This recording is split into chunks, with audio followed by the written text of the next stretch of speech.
Hey, everybody. Welcome to the Blizzard Watch podcast. Here on the podcast, we talk about Blizzard Entertainment and its mini games and some other things. With us this week is a special guest, Nick, who's going to be talking about stuff. And then we have Liz and Joe, who hopefully will also be talking about stuff as well as making this site work and the show work and all the good stuff. And we have me, who is really a little incoherent due to medication. So yeah, it's going to be great. Joe? Do you have a name? Do I have a name that people should know? Yes. I think I definitely don't have one people should know, but I do think I have a name. I think it's Matt. I'm Matt Rossi. I tend to host, but I've missed sometimes, but I'm not missing this week. Again, even though they hop me up on tons of medical medication. Going on to this though, because Joe is going to talk about stuff that I want to hear more about. Overwatch, and I'm not saying Overwatch wrong. I'm not forgetting anything. That's part of the announcement. Oh Joe, boy. Yeah, I'm gonna run through the announcements first before I start giving my op-ed, because I think that'll probably be the most beneficial. So we got a whole bunch of stuff. February 4th, the Overwatch spotlight took place, and there was a ton of unexpected announcements. Some that we knew was coming, some that we didn't, and it is intriguing, but not necessarily in good ways as far as I'm concerned. First is what Matt's alluding to, and we've talked about a little bit before. Overwatch 2 is no longer going to be referred to as Overwatch 2. The joke that we have been making since Overwatch 2 has released is now official. It is no longer, it is just Overwatch. It is just back to being Overwatch. That means we can't make the joke anymore. What are we going to do with ourselves? I'm just going to scream that I was right from the top of the mountain. I mean, that's what's going to happen. So with this name change, have they changed anything about the base game? Are we playing something more like Overwatch, the original Overwatch now? Well, boy, howdy, Liz. I wish I could say yes. But we're gonna get into that in a second. Let me run through some of this other stuff real quick, because gentlemen, to evil. Yeah. Liz is trying to get me started already. I see what you're doing. Some days you wake up in the morning and you choose violence, and it just happens. Yeah. I do want to make a note here that with them dropping the 2, we're starting again from season 1 now, which should be, as we're recording February 10th. That day is the start of season 1, which seems an interesting choice, sort of like a full reset. And it does come with a ladder reset, a battle pass reset, a competitive reset. Everything essentially is getting reset back to season 1. And players feel very strongly about that in both directions. You can look at the internet and find all of those opinions if you so choose. Go ahead. It is 2026, and we are playing Overwatch Season 1. Yeah. 2026. Yeah. It's can you blame them for enough. Rewind back to the beginning of Overwatch, though? Yeah, that's true. That's true. I would also like to rewind. I would also wish that they actually rewound, but again, we're gonna get there. But also, Liz made me think of that. Overwatch as a game. What's that? I was saying, never mind the beginning of Overwatch as a game, just the year. Wouldn't we all just like to go back to year 2014? Let's just go back. Yeah. Let's have a do-over of the past 12 I would like that. I would like that. Anyway, go ahead, Liz. Yeah, we could make better choices. We could play better games. I don't know. We could hope. So there are some other things that are coming with that as well, which is going to be 5 new heroes that all release on February 10th. Domina, who is a tank who works for Talon. It's VP of Vishkar and is a billionaire nepo baby. Everybody wants to play a billionaire nepo baby, right? This is the absolute perfect time to release this type of character to your players, right? Right? Okay. I mean, if you want to be evil, then yes. It's kind of perfect. Go ahead, Liz. There is a little tiny bit more to Vendetta in that she was we're not talking about cut out of her. No, this is Domina. This is not Vendetta. We haven't even talked about Vendetta yet. Different wait, there's a second billionaire nepo baby? Yes. Okay. Domina, fine. who is a new tank. Oh, this is just so good. I love this. All right, we're going to keep going here. Emre, who's a DPS who also works for Talon, was originally with Overwatch, now has a gun and can heal himself with lifesteal. This is very different from Reaper. Totally, 100% not Reaper.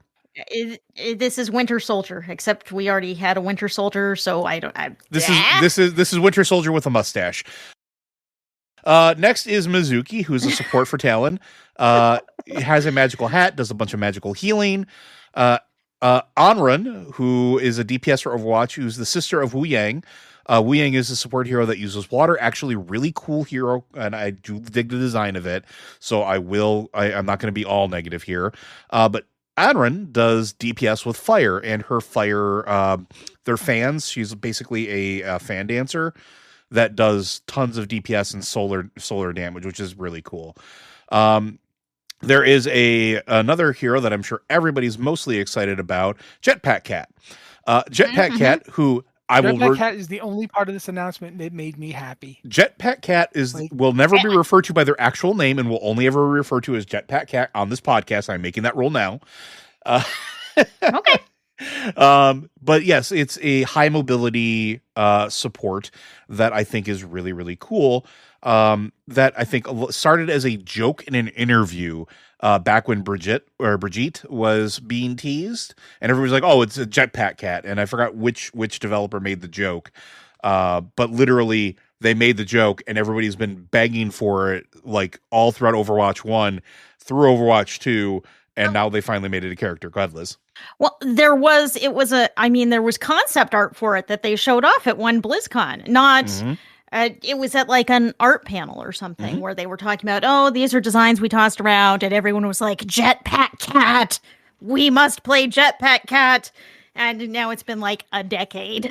Here's the thing about Jetpack Cat. So, first off, Joe, you don't have to call Jetpack Cat anything else. Because as of right now, they still haven't given Jetpack Cat any other name than Jetpack Cat. Yes, there is a name for Jetpack Cat. Yeah, but not on the site. Not when you go to their official link. They didn't put it there in the article. I mean, she has a name, but yeah, it's not used anywhere in her hero information. I know. Which is we're gonna rant about that in a second. Don't worry. But I don't care that if Jetpack Cat is good to play or not. I'm just looking at this picture, this little kitty, and going, "This is adorable." Yes. And Anna is correct. Her name is Fika, but it's Jetpack Cat. Anyway, what I do want to focus on some cool stuff before we start getting into some of the weird negative stuff. Which is they're also introducing in this season new roles of the game, not necessarily new roles than what you would think. You're still going to have tank damage and support heroes, but there are now sub roles that each one can specialize into. So you have tanks that are either going to be bruisers, which they're basically big brawlers. They go in, they reduce critical damage received, and then while at critical health, they gain movement speed. These are going to be Maga, Orisa, Roadhog, and Zarya, ones who were basically they were kind of off tanks before, but now they're being more disrupty tanks, which I think is really neat. Initiators, staying airborne, lightly heals you. So those are things like Diva, Doomfist, Winston, and Wrecking Ball. Tanks that have high mobility that want to get in and out and do sort of like hit and run tactics. Stalwart reduces knockbacks and slows received, and this is your classic tank. So your Dominos, your Hazard, your Junker Queen, your Ramatra, your Reinhardt, your Sigmas. Damage has a few things that they're specializing into. You have Sharpshooter, which is critical hits reduce your movement ability cooldowns. So this is Ashe, Cassidy, Hanzo, Sojourn, Widowmaker. These are ones that reward high skill combat shots. Not necessarily volume of damage, but like those really important like one hit, get in, get out. So this is going to be more focusing on that. You have your flankers, which are going to be health packs heal you for more, and these are sort of like the frontliners, the glass cannons. So it gives them a little more sustainability, which I think is a nice choice. Anren, Genji, Reaper, Tracer, Vendetta, and Venture are in this category. You have your specialists, where eliminating an enemy increases your reload speed, which is pretty cool. And those are Bastions, Emery, Junkrat, Mai, Soldier 76, Symmetra, and Torbjorn. Recon, you deflect you detect enemies below half health through walls after damaging, which that is really massive and really cool. Echo, Freya, Pharah, and Sombra are in that category. Pharah, that's a huge like benefit for her. Because her main attack does an AoE splash, being able to see where people are hiding behind walls and predicting those shots, being able to lead that shot, huge upgrade for that type of character. And then support is broken down into 3 subcategories. You have your tactician, where you gain excess ultimate charge, which carries over after using your ultimate ability, which is really cool because a lot of the tactician supports that we're going to read off here, they tend to sit on their ult a while because it can make a big difference in a team fight. So this is your Ana, your Baptiste, now your Jetpack Cat, but Lucio and Zenyatta, and those 2 alone, their ultimates are massive fight alterers. So being able to store a little more of, that excess ultimate charge and being able to get that back up quickly after doing it is huge, because again, those characters, once they pop their ult, if it takes forever to get it back up, they're sort of useless, or I shouldn't say useless, suboptimal until it's back up and max to engage in another team. You have your medics, where healing allies with your weapon also heals you. So your Kiriko, your Lifeweaver, but your Mercy and your Moiras, which really neat, that helps sustain. Mercy tends to have a problem with self-sustain, so this is really nice. And then Survivor, using a movement ability, activates your passive health regeneration.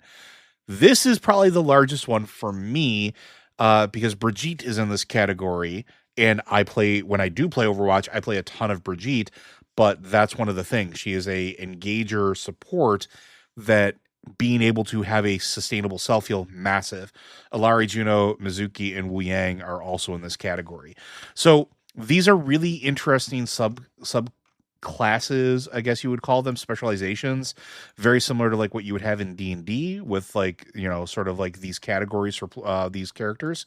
Makes them feel a little more unique and a little less generic, which is something, in my opinion, now we're going to get to the negative part, that should have happened when Overwatch 2 first released, because this is something that other hero shooters in the genre have already been doing. And them coming to it late I'm glad to see that they're doing it, but I'm very interested in why it took so long to get here. But it is good overall for the state of gameplay. Any questions about that before I move on to the cinematic and some of the other stuff? Not a question, but I will say, I made a comparison before we started about Overwatch and Destiny, and the only thing I'll say is be very careful with letting them turn a meme around the game into something tangible and real into the game. That is something that it did happen in Destiny, and it did not end very well. Anyway, yeah. Continue. Yeah.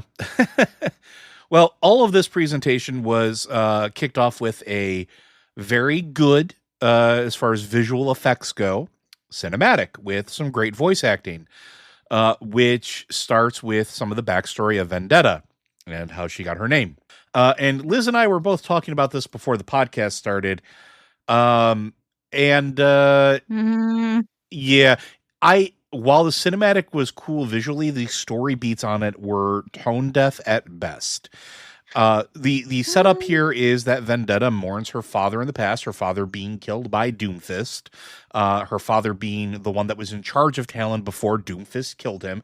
This happened 10 years ago, arbitrary time in Overwatch amount here. And so she comes back fully grown up with her, stalking sword and her battle heels, and hacks Doomfist's arm off and shoves him out of a window, taking over a Talon. Liz, how do you think about the sword, Liz? No, bad Liz, things or anything else is fine, but not the sword. Liz, how do you feel about how they've portrayed Vendetta? Why don't you go and rant a little bit? The character is as thin as a piece of paper. I mean, the problem is Vendetta has gotten more short. She got a hero short. She's had 2 short stories that you can find on YouTube narrated by her voice actor. And her entire character is that she's mad. She's mad about her father. She's mad about Talon. But that's it. That's the character top to bottom. Her father died. Doomfist took over Talon, which she saw as her birthright. And so she did the only thing you could do in this situation, which is she went and became a gladiator and fought in gladiatorial combat battles until she became like really powerful and famous, and she had influence and wealth. And then she went in and killed, in quotation marks, Doomfist. And she's gotten more story than most Overwatch characters do. And all of it is mid. Story, well, it's all the same. Like I could work with this as like a starting point, you know? It's like, okay, her father died, she's really angry, she goes off and she gains power and money and influence, and then she comes in and takes over Overwatch. I could, as a start of a story, that I can go with that, except that's it. We've had every story just kind of reinforces this. Her father died, she's really mad. Her father died, she's really mad. She doesn't have any goals. What's she going to do with Talon? Why did she want Talon? Why does she think Talon is her birthright when Talon... It feels like Talon is kind of a council situation. Does anyone else get that read? Kind of. They definitely had the bunch of people on plinths. Yeah. Holograms on plinths in the middle of the room. So, but the caveat is they were all operatives, with Doomfist technically being the one in charge, right? That's the whole setup that people probably have forgotten since Doomfist's introduction in the OG days, right? That was the setup for it. Liz, you've hit on a key point here that I think is a divergent thing for Overwatch for people. Overwatch is a game, good or bad. The story was part of what made Overwatch 1 charming and drew a lot of people in compared to other shooters that are out there, right? There were ostensibly better shooters out there. There are better shooters out there now. The story set it aside because they set up these characters and they made you care about them when they were at the height of their story. Vendetta sort of is a representation of, or a perfect distillation of how bad the story's gotten since the people who care about it have left the company, in my opinion. Right? It's I gotta say something here, because that's that part of that is, how dare you say something so controversial yet so brave. But also, I will say this. The reason Overwatch did that was because it focused on the heroes. Vendetta is not a hero. Talon, nobody in Talon is a hero. I would argue, though, that Reaper had a compelling story. I would argue he does not. That he is an edgelord and that's it. Like you could tell me all about how Reyes used to fight with Soldier 76, blah blah blah. We don't see it. There's no point where you get it. Vendetta's biggest problem is she's Batman. Just like Batman, she has two speeds. I must avenge what I've lost, and my parents are dead. That's Vendetta. The problem with Vendetta is she's Batman. The problem is that we have these characters who have stories like that. Like Moira is interesting. I would say Sombra is interesting too. Ethos. Sombra is interesting, but is Zarya interesting? Really? Like, is Zarya really all that interesting? Have we seen much about Zarya? Some of the characters have had more story than others. I think the real problem here is quite simply that they have done a ton of press for Vendetta, and none of it is about Vendetta or what motivates Vendetta, because motivates Vendetta is my parents are dead, and that's it. And it is really weird to watch this stuff. And watching I loved every cinematic I've watched, and then as soon as I stopped watching it, I was like, wait a minute, hold on, that doesn't make any sense. And that's been the problem I've been having this whole time. It's just grasping that I can't tell if I'm not putting in the work to understand it, or if it doesn't want me to understand. Do you know what I'm saying? Like, it feels like it's kind of... I'm going to shut up and let Liz talk now. I just feel like they're expecting us to care about these characters and be invested in these characters, but they haven't put in the work to develop these characters to make us care. So Vendetta goes in this big dramatic scene, fights with Doomfist, and it's like, I don't care if Doomfist wins or loses. I don't care if Vendetta wins or loses. I have no emotional investment in either of these characters because they have... There's been so little story development. And I would say, if you watch that cinematic, the only beat there. Okay, there are two emotional beats in that cinematic. One is at the beginning when Vendetta is mourning the loss of her father. And I mean, that's a very clear kind of grabby thing that they're like, this is why you should care about Vendetta. She lost her father. You see a traumatized young woman who is grieving. But that's the end of Vendetta's character development. That's the beginning and the end of Vendetta. And then there's a moment when Vendetta comes into the Talon headquarters and is confronting Doomfist, and Sombra has like this startled look, and she like glances across the room at someone, and I'm not entirely sure who she was looking at, but it's like, and that because Sombra's an older character, they did put some effort into building Sombra out as a defined person that you could care about, that you could relate with. She's not just generic bad guy number 24. Yeah, we know more about Sombra. We've seen multiple cinematics with Sombra and a whole lot of lore behind her. So you're invested. And when you see her react to the situation, that has emotional weight because you know who she is. This is a character that maybe you already like. But Doomfist has always just felt like he's kind of there. He's a guy carrying the Doomfist. That's the thing. And Vendetta's whole character is that she's mad. She's real mad. But it's like Sombra is someone you can care about because you know about her. And so we go into this dramatic cinematic, which was beautifully put together. It was, the voice acting in it is great.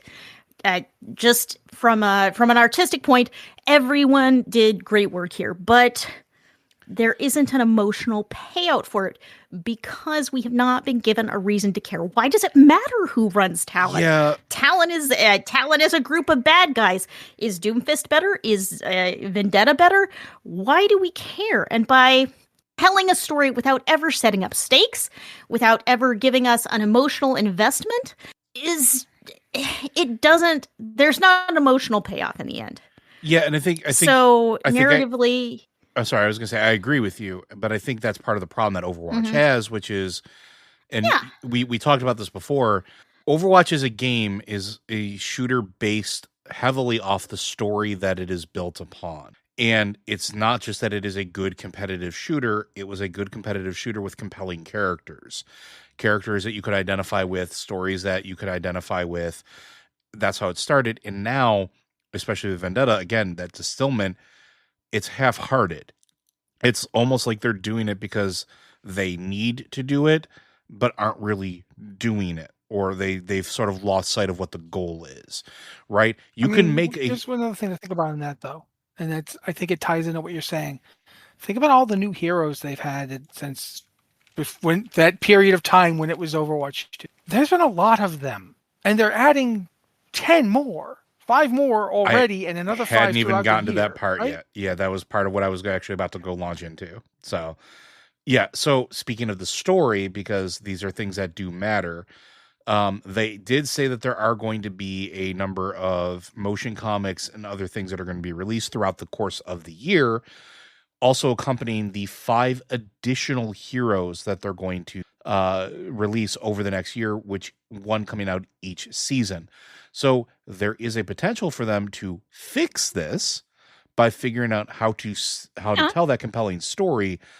But when's the last time we got a motion comic or an audio drama that actually mattered?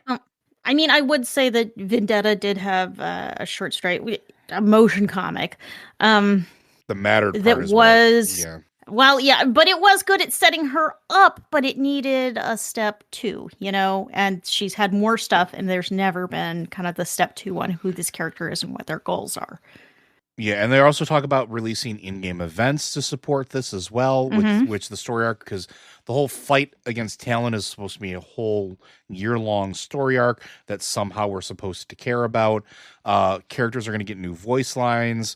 We're going to get new animated hero trailers. We're going to get short stories. They said that their aim is to bring major updates every year that improve and expand the experience of playing Overwatch, with both gameplay and story arcs driving the universe forward. I would love to see that. I'm not going to lie. I would love to see them make good on that promise. I don't have a whole lot of high hopes, though. especially when I feel like they're spending more time worrying about, and I'm saying this as somebody who's looking at historical data, more time concerned with what collabs they can cram into the game than making sure that they have a compelling character story for the character, right? Because even now, one of the things that came up is that we're going to have Hello Kitty collab skins. I'm sure tons of people are going to be excited about that. But, I mean, again, you need to have players for the game. And one of the other things that I did want to mention, and this is something I'm ranting about a little bit, is that they're going to be reworking the UI. And I hope you like the Marvel Rivals UI, because it's the Marvel Rivals UI. It's a little different, like, just enough that they can say, oh, it's different, but it's basically the Marvel Rivals UI, which, okay, great. But a lot of this feels, from the name change, the hero release schedule, the attempt at making a cinematic that is supposed to make you somehow invested in the character, all of this feels like Overwatch, like taking a last gasp, screaming, "Hey, we're still relevant." And I'm not trying to say that as like I hate the game or anything. I don't. But it seems like they're faltering, trying to find their footing in a world right now that has so many good, compelling hero shooters that they're getting left behind. And I think they need to go back and review what made Overwatch 1 great and look at that as opposed to keeping up with the Joneses. Because here's the thing. Marvel Rivals is always going to do its own thing. And Marvel Rivals is a game that doesn't have to make a lick of sense with its story because it's comic books. Comic books don't have to make sense. And a lot of times, that's the entire point of them. You have the other one, which is like Heroes Fighting in Valhalla, which I can't remember the name off the top of my head, but I watched the gameplay. I've played a couple, instances of it. It's a lot of fun. It has compelling gameplay. It's a siege hero shooter. It does its own thing. Like, you have all these other options out there for all these things in that genre that Overwatch helped define, that you have to go back to what made this cool, what made people want to play this game, and then actually care about that. And that's what they need. So I'm not saying Overwatch is dead. I'm not saying that Overwatch, 2 will never be Overwatch without the 2 will never be a successful game again. But like, do you remember like things like Overwatch League and that made people invested in the game? Broadcasting that, having the arena, having these teams that were so charismatic when they were, in their like awkwardness, being these big heroes for it, but like actually investing in it and then walking all that back and then just hoping people are going to keep playing your game. It's not how you do things. And I'm sure it makes money. I'm sure that it still is in sort of like a profitable state. Otherwise the game would have been sunset. I'm sure of that, but it could be better. It could be a better player experience. They say they want a better player experience. This is me saying, please put your money where your mouth is. Please take the time to understand what makes this game cool, and please work on improving it. So I've talked a lot about Overwatch. If anybody else wants to say anything, please go ahead and do so. I am going to take a drink of some water now. Nick? I do. Oh, yeah. Oh, no, I was just saying, nothing says compelling story like a Hello Kitty collab. Like, really. And you don't include the cat. Well, you just put a cat in the game, man. But you can have Widowmaker as Bats Maru. That's all fine, man. But you just put a cat in the game, and then there's no Hello Kitty skin for it. Although, if you go to Sanrio, do you realize that they will tell you to your face that Hello Kitty is not a cat? She's an 11-year-old living in London. I'm not kidding. You on can the look website. this up. They have a video of them telling people this. Yeah, she's literally, according to them, a little girl named Kitty White. If not cat, why cat? Anyway, she has a cat. She has a pet cat. She's a personification. Not to bury the lead. Not to bury the lead so far, but like this, I remember. So as someone that has mostly observed or watched from the outside looking in, I remember one of the. Correct me if I'm wrong if I'm making this up because I've been doing that a lot lately. Just because I don't sleep anymore. The pivot from Overwatch to Overwatch 2, one of the big backlash criticisms was that they essentially went all in on PvP for Overwatch 2, canned all the story, and I want to say 2022 is when it was our bad should not have canned the story. Now we're going to drip feed some story back again. Yeah, more or less. A pretty accurate timeline of events? Because one of the big things that was a selling point for, in particular, Overwatch 2, or at least what it was built for before we got further into development, was that it was going to have cooperative story mode, essentially a campaign, something to give you the story in game that wasn't just these minute events that had a cinematic. And then we didn't get them, right? Because the entire direction of the game kind of got, well, redirected. But yes, that's a huge backlash of it. And they've been trying to like walk that back. But again, I do think that the people that were devoting the time and effort and the energy behind like the character pitches and the story of it that we're so passionate about it, I don't think they work on the project anymore. I don't even know if they're still with the company, because that was however many layoffs ago and however many restructurings ago and how many you're going to work on a different team ago, right? Like it's... I think really we can pretty much trace it to exactly when we started, people who were the concept people. Michael Che left, our friend formerly known as Tiggle, Jeff Kaplan, he left. And I call him my friend. He doesn't know him. And he might have done horrible things for all I know. I have no idea. My point is just a lot of people who were basically the people behind the vision for Overwatch. I have a weird understanding of all this because I went to the 2019 BlizzCon where they put out the cinematic for Overwatch 2. And in a weird sort of way, it's made me think that I don't necessarily agree with Joe's idea that they should look back. If anything, they're looking back too much, in my opinion. And it's because I look back at that cinematic and we're going to have these villains come in and they're going to be a big threat, and Overwatch is going to have to come back together to fight them. And it's going to be this multiple storyline thing. And they were Null Sector. And Null Sector whimpered its way through the opening of Overwatch 2 and finally got put out of its misery in like a couple one-off events and a couple story things. And I'm looking at the rise of Talon. It's just Null Sector again. Yeah. It's just, I think the problem is at least in part, you can't really go back. This is one of the things that I've always thought about with a live game. You can't just go back. You can't look at what you did before, because in this case, I feel like they're trying too hard to do that. They're trying to reinvent early stuff, and it keeps not working. I would argue that, and I feel like you're wrong. You're not wrong in that you're going to say. I should just let you say it. Go ahead and say it, and then I'll come back in because I have a response. I was going to say my argument would be that I agree, but they're not analyzing it. They're just trying to repeat it, if that makes sense, right? Like they're not looking at why. I wanted to. Yeah. Go ahead, Nick. Yeah, I don't think you can do that. I think for though. Joe, what from hearing it from what Joe is saying, I agree. There's actually benefit in going back and looking at what has worked, but just looking or hearing how this is all supposed to unfold, it almost sounds like the looking back portion is to force feed or cram monetization in between, when that's really where the story building should actually be going. It has taken a back seat to making money, which, yes, I know that's what games serve to do, but when you don't take care of the narrative side of the things for so long, for years you've neglected it, and then you've put together, from what I can tell, is a bunch of nonsensical short stories, and then you want to try and hit a home run immediately at bat to try and get people invested. Well, yeah, now people are confused as to, well, why do I care about this? And then it kind of becomes like it's eating itself now. Even if the stories were good, though, ancillary tie-in media has never been Overwatch's strength, and the best they ever did was with cinematics that they're not capable of reproducing right now. Because you can't get a Bastion cinematic out of this storyline. People love Bastion because of that cinematic, which was basically just old robot has a bird.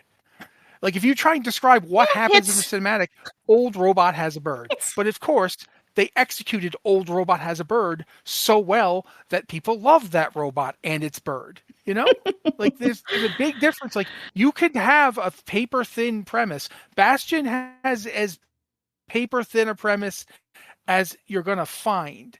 Bastion is basically a robot who wants to not just be a robot anymore. He's Pinocchio, but it's not done poorly.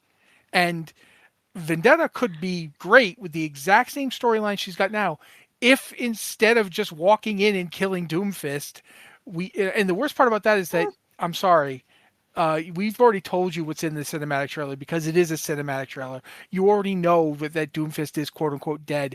But the problem is nobody watching it for a second feels like Doomfist is actually dead. You never see the body. There is no stakes to this fight. At no point do you think anything has actually happened. And that's, to me, the big problem. It always feels like there's no motion. You were saying, Liz? And also the fact that the fact that, you know, all of us know that there's absolutely no chance Doomfist is dead. We've seen these stories before. There is zero chance Doomfist is dead. Exactly. But not only Vendetta doesn't, right? But also the fact that narratively Vendetta does not even acknowledge it's a possibility. She doesn't order someone out to check the body. It sets her back as a character. She has spent all of this time, on one hand, she spent all of this time planning and working so hard to take over Talon, but on the other side, she just shoves Doomfist out a window and, okay, I run Talon now, no need to check on that, no need to do anything else, I'm in charge. You know? Yeah, I've said it before, and I think I'm going to say it again. One of the things that got me was, you could change this right now, with like one change, and it would be 10 times better. If she just flat out refused to kill him. If she's like, no, I don't want you dead. Like, I understand what you've built. I know you did good things for this organization. I just think I can do better things. You're going to work with me one way or another. Like, I can basically make you my right hand. No joke meant. Sorry about the hand. Or I can put you in a cell and just torture you for information. But either way, I'm not killing a resource. And then it doesn't look like she's stupid for not killing him. Although you're still going to be like, no, kill him, don't do this. But at least there's a motivation. This is not a Ra's al Ghul. And we need a Ra's al Ghul here. We need a figure who's powerful and compelling. You're so right. You're so right. That would be so good if we got that, and we did not get that. I mean, you were talking earlier about how Marvel rivals can get away with not making sense. Joe was talking about that earlier because it's comic book logic. Overwatch operates on some very similar comic book logic. These are heroes and villains. They're larger than life, and they have their own comic book sort of stories. But I feel like at least part of the problem here is that Overwatch has gotten behind. You know, Overwatch has continued overwatching for a number of years without putting a lot of effort into the story. And I don't want to say they put no effort in because, yes, every new character has a backstory, usually has a little hero cinematic, maybe a short story. There's a little work on every character to give them a place where they fit into the setting. But there hasn't been a lot more than that. There's just this little bit of story, and that's it. That's all the story. So now we have all of these characters. We don't have a reason to care. We don't have a reason to be invested because they've been put up with these little backstories that basically just give us a reason to, hey, this is the character I'm going to choose on the character select screen. They haven't. So we get here and they're like, we're going to tell a story. But now they're very far behind on having a story. So they need to work harder to get us invested. And this, I'm glad to see they are trying. But this initial outing it's okay. It's okay. I'm not invested. And frankly, I'm already kind of tired of Vendetta. She has one note. Yeah, we got to go with what Joe said earlier. You said this before the pre-show, Joe, but I have to use it. I think you said it was aggressively, almost offensively mid. Yep, that's exactly what I said. That is a direct quote. Which is such a good characterization of it, by the way. That is pretty solid. I don't share every opinion Joe has here, but one of the things that I do absolutely believe is that they are not trying hard enough to break out of things we've already seen. Like, none of this is surprising. They have a character who is basically just the fire-themed sister of a previous character. You've already done opposing siblings, guys, and they weren't just opposites of each other. They were opposing. They weren't copy. I mean, come on. Like, I'm wind, I'm fire, we fight. Like, no, what are you doing? You've already done this and you did it better. So, again, I think Liz is right in a lot of ways. It's good to see them trying again. And I know that there's probably some poor sucker who has to listen to this podcast and is going, oh, please don't go, oh. Please understand, like we want you to be happy and making a good game. We just think you need to calm down. Like, take Joe's advice and analyze what you did before. Yeah, I got At least that's an ethos, man. I got nothing but that I haven't already said. So, yeah, I think we should move forward. Yeah. Otherwise, we'll still be here doing Overwatch for the rest of the show, and the show is already yeah. Get the transmog. There's too much to say. There's too much. Well, I mean, World of Warcraft stuff we can mention. First off, we'll just mention Love is in the Air is going to be from February 9th to February 23rd. So if you're listening to this when it comes out, you should be able to go and do that. They now have more things you can't get, I guess, or will not very likely to get. In addition to the rocket, they now have a spring butterfly mount. Yes, man, I love this butterfly mount. But yes, it's a rare drop mount. You have a higher chance to get it on your first kill of the day, so you don't have to go through and grind it with 20 alts. Just go and do a kill and you're going to get it or you're not going to get it. So good luck. Good luck to all of us. The transmogs are actually pretty interesting because Nick just mentioned that. So, Nick, do you want to talk about the transmogs? Oh, no, I was just talking about the stream. Oh, okay. I thought you meant the actual transmogs available in this event. Sorry. No, I think it was Liz that was asking if she needs to get the transmog. Like, yeah, get the transmog. Do it. The transmogs in the new... there's a lot of old stuff, but the new stuff is actually color coordinated with the butterfly mount, for better or worse. So you can do this this could stand on its own, but it is color coordinated with the butterfly mount. It's shoulders with little pastel feathers and little butterflies that fly around you. And this is Blizzard has done this before. This is a recolor, kind of a springy recolor of a couple of previous shoulder combos, but it is one that I love because you put on these shoulders and you have multicolored butterflies flying around you. It's just, this is the best. What else can I say? But those are our new things this year. We have some sort of spring transmog, which are recolors of things we've seen before, but they are really cool. And a butterfly mount that I will point out may just be disappointed. There's also some weapons. Yeah. And the weapons are, I think, also color coded. And I don't all of these are these have been on the trading post before in different color variations. I know because I have them. All right, I managed to miss that sword, and I'm kind of annoyed with myself now because I should not have missed it. But yeah, that's still we're on year. This is the 3rd anniversary of the trading post this month. So that's a lot of trading posts. That is so many. Yeah, I can't argue. But so we've got that going on. We've got Love is in the Air. So, hey, go have fun. Get or don't get your pet. We've got the new Xalatath cinematic, which I don't have a reaction to right now other than lying liar telling lies is the best possible summing up of a cinematic I've ever seen. Genuine lore drop orf, lying liar telling lies. Who's to say? I think it's door number 2, but yeah. So that happened, and we've also got the new login screen and theme for Midnight right now. Like it's been out for a bit. Yeah. Patch 12.0.1 rolled out today, so this came with it. It's the same voidy thing we had before, but now Silver Moon City is in the middle of it. So, yeah, and it's interesting too because if you did the, I want to say the lore walking events last year, the Xalatath one, that kind of kicks into this whole this new cinematic we have for Xalatath. It's very related to it. It's basically showing what happened instead of her original bit in the Black Empire. It's showing what happened on Koresh. So but it ties in. So I'll say that much. But yeah, we got the new login screen. We got all that stuff. What else is what's I don't want to go into a verbatim reading because for one thing, we don't really have the time, but we get a lot of class changes and updates. I'm going to go around and try to let everybody talk about a class change or something they want to talk about. And I'm going to start with Liz.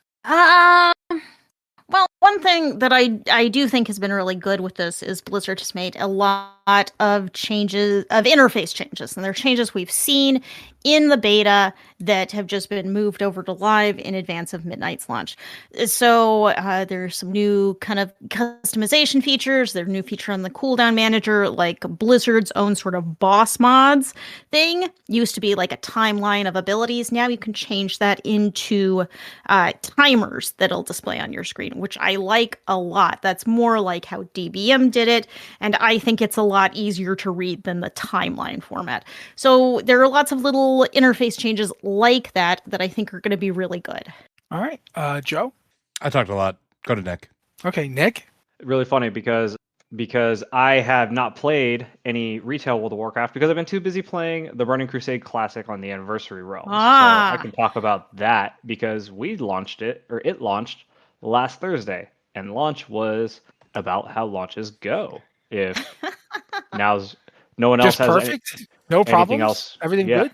Go ahead. We ran in the same location into the Dark Portal for 5-ish minutes, crashed, logged back in, crashed, logged back in, and then watching like 3,000 people try to talk to the quest giver that sends you to Honor Hold or to, I forget what the Horde equivalent is because I've never made it as Horde to Outland. Honestly, it was great. No, jokes aside, it sounds like the original launch bit, so yeah, it does. Yeah. But in comparison to the patch launch from a couple weeks ago, it was miles and miles smoother. It didn't get extended or delayed for launching by 8 or so hours, like I think the pre-patch did. If anything, it took about, at least for me personally, I tried to get on at 3 Pacific when it launched and had some issues. But once about an hour or so passed, I was able to actually get in, go through the portal, and then start questing. Enemies started appearing, vendors started appearing, and then I could actually do stuff. The game would register things as complete. And when one of the things that I enjoy about the classic launches is that even though, you hear all the memes, blah, blah, blah, dead game, this, that, or the other, or people pay for this. One of the technological, I think, benefits of the Anniversary Realms is that it's basically just a big mega server. So you are always still questing with other people. Like, I love running into stuff and just picking up random groups for questing. Obviously, the drawback of that in the beginning is that you crash, you lag. Like, the lag was so bad that first day, but it's evened out over the last, I'll say, 3 or 4 days. Maybe since the start of the work week, but there's a connection there, I'm sure. But overall, compared to the pre-patch launch, the anniversary launch itself was relatively smooth. Obviously, people hit 70 in the first couple hours, which dungeon spam. Yeah. And now we just stick to the roadmap and see where we're gonna, at least when the next phase launches in the spring. All right, cool. Thank you, Nick. I'm going to do 2 things right now. One of them is turn to Liz and say, hey, could you do the site news and then start talking about Hearthstone? Everything all the time, all at once. I want to say thank you to all of our supporters, particularly our supporters out on Patreon, because you guys are what keeps the site going and growing. Even a little bit of support helps us so much. If you support us at $3 a month, you get early access to all of our podcasts, Tavern Watch, Lore Watch, and this one, Blizzard Watch. Ads free. And so if you love the podcast, that is a great way to get them a little early. Enjoy them a little more. I don't know. As well as the bonus Blizzard Watch podcast pre-show, in which we talk about things It's kind of a grab bag every week. You never know. You never know. So if you can support us financially, go to patreon.com/BlizzardWatch. And any amount helps keep the site going and growing. Thank you guys so much for your support. Now, if you can't support us financially, I understand. Times are tough. That's probably enough said. But you also support us just by tuning in and listening to the podcast.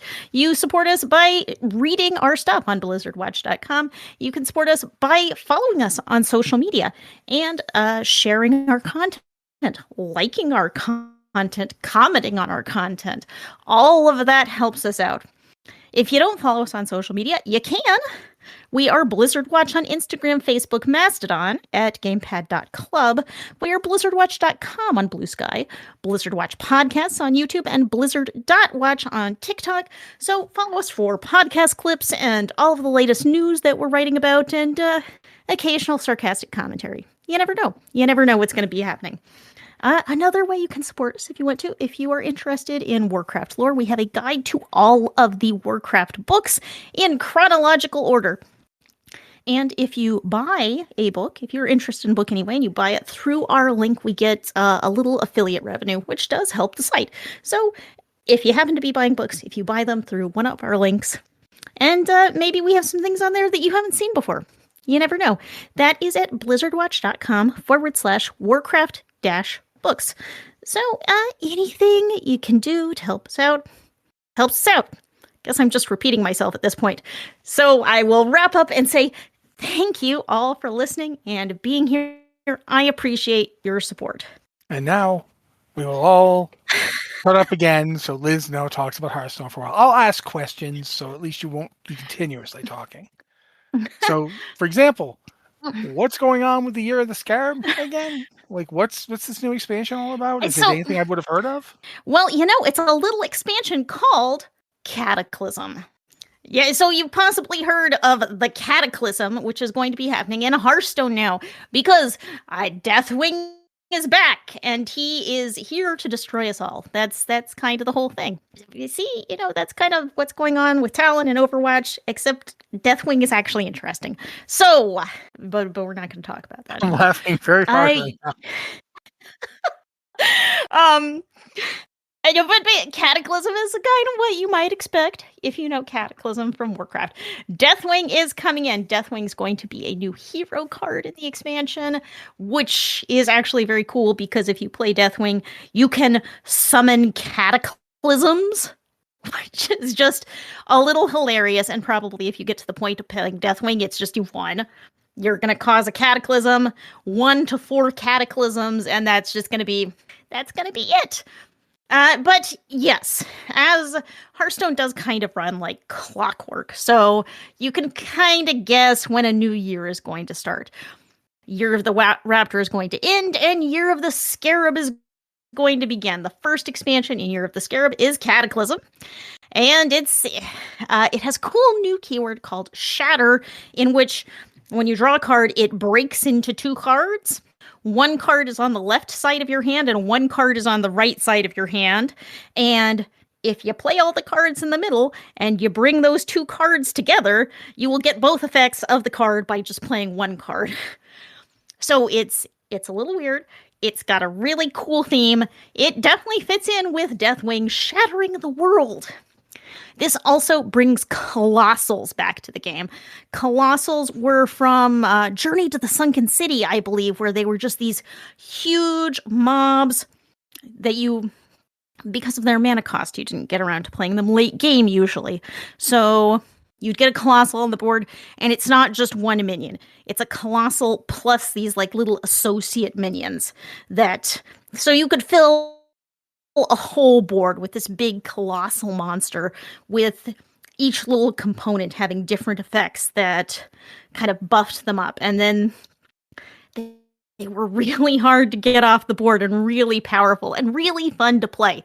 So I'm really glad to see them back. One of the new tweak with Colossals is that there is another new affix called Herald. And if you play a Herald card, it buffs your Colossal, even if your Colossal is not on the board. So This is a lot like old Cthulhu decks where you had cards that you'd play and you'd buff Cthulhu no matter where he was in your deck. So this is a really cool concept where you're putting down cards and you're buffing up that Colossal. And when you can finally put him on the board, it's just going to be, it could be game over. So I think these are really fun. I think this is some really cool concepts and really cool cards that they've announced. So I am looking forward to this one. I'm not always super hyped about Hearthstone expansions, but this one sounds really fun. And I think Hearthstone does its best when it has a really strong, exciting theme. So this is a great one. Let me ask now, you years in Hearthstone always have... yes, okay. We know there's going to be 2 more because there's always 2 more, so right? Every... Like they do every year in Hearthstone... Yeah, it's 3 per year, and year doesn't map precisely to calendar year, as you can tell. Yeah, but Year of the Scarab will have 3 Cataclysm. And... Yes. So Blizzard has just announced the first one, Cataclysm, due out March 17th, and they've teased the next 2, in that there's going to be another expansion this summer, which does not have a name, but does seem to feature Vanessa Van Cleef breaking out of a Kirin Tor jail. Yay. So whatever theme that fits into, I mean, I'm there for it. But yeah, it's just a little teaser, and we know that we are getting the 3rd expansion and a quote-unquote surprise that will be unveiled at BlizzCon. So I'm thinking, what could they surprise us with? Because Hearthstone is so on rails, it's 3 expansions a year, 3 Hearthstone seasons a year, 3 Battleground seasons a year, and it's just bang, bang, bang. The schedule is predictable, and you always know what you're going to get. So what are they going to surprise us with? I really want to know. BlizzCon is so many months away. How am I guess I just have to wait. I got to be patient here. I'm really bad at being patient. I mean, hopefully it's not Mercenaries 2.0. Hearthstone 2. They're going to launch Hearthstone 2, and then next month they're going to go back and say, no, actually, we're Hearthstone again. So Hearthstone Classic. See, that would probably actually... Oh, boy. And people would be happy. But yeah, let's talk briefly about the fact that we're also going to be getting different... They're not having their normal mid-season mini sets. They're doing something slightly different. Yeah, they've changed. So usually every expansion has 1 mini set, and that a mini set is just a collection of X number of cards, and it follows the theme of the expansion. Now they're doing these class sets, which is kind of like a mini set, except it's going to be a collection of class-specific cards. So I think that's pretty interesting, because instead of just buying, I'm buying this pack of cards and it has some class cards and some general cards, you can say, I like playing Death Knights this season. I'm going to buy you can target it and say, I'm going to buy the Death Knight class pack. My question is, pricing ? And, is this, instead of doing 1 mini set that you can buy for 1 price, does this mean we're going to have a mini set for every class that we buy at just as much of a price? So this could be, on one hand, I think this is a good change. This could be easier to buy focused cards. On the other hand, it could be expensive. This could be a very expensive change, and we'll just have to see. Yeah, we don't know the pricing right now, so we just have to wait on that. Yeah, but we'll find out. Thank you, Liz. Thank you for rounding all that up for us and explaining it, so that guy who plays Hearthstone once every 7 months, is like, okay, I understood what she said. But now, though, guys, we're going to have to wrap up our little show here, because we talked a lot about Overwatch, so we had to kind of get through everything else. We have feelings. There's so many feelings. We have feelings. But this has been the Blizzard Watch podcast. Thank you to Nick for coming on and talking about TBC Classic, because I wasn't going to do that the first day. You are braver than I am, sir. Yeah, it's all I want to do right now. Thank you to both Joe and Liz for being really, really opinionated about Overwatch, which allowed me to be opinionated about Overwatch. Thank you for thanking me for having an opinion. I mean, it's much better than when you don't. If you don't have an opinion, it's just great. No, we don't have anything to talk about. Nobody has an. Now we have them. But this has been the Blizzard Watch podcast. Thank you guys so much for being here with us, and we'll be back next week.